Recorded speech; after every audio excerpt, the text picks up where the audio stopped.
Okay, in this tutorial, we're going to talk about using HelpCounter to track and monitor your volunteers' background checks. Now, we're not talking about actually performing the background checks, just tracking and monitoring the background checks that you've had performed elsewhere.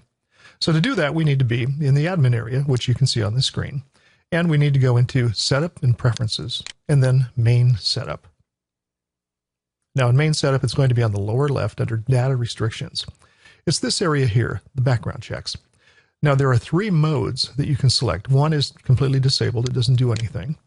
The second mode is Edit Only, and this will allow you to start inputting the data without actually requiring background checks for your volunteers to sign in.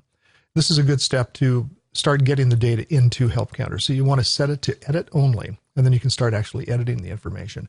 Once you move it to Require, background check information must be in the program before a volunteer can sign in. Otherwise, they'll just get a message saying they can't sign in. So you want to start off by doing Edit Only, putting in the data, and then switching to Require. So let's go to Edit Only.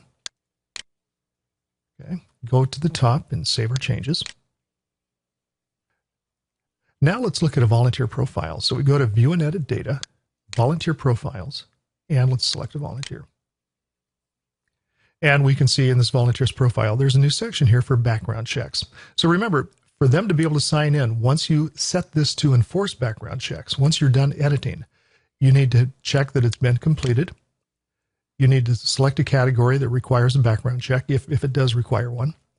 And you need to set the expiration date. This is pretty important and it's often forgotten, but it has to be current. So the expiration date has to be some point in the future. Once you've set those, save your changes, and your volunteer can sign in.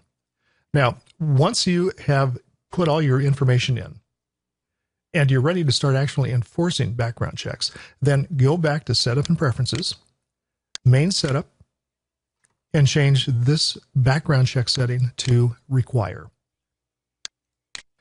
Now volunteers cannot sign in unless they have a completed background check in their profile. So let's see what happens when they do try to sign in. And by the way, remember to save your changes here.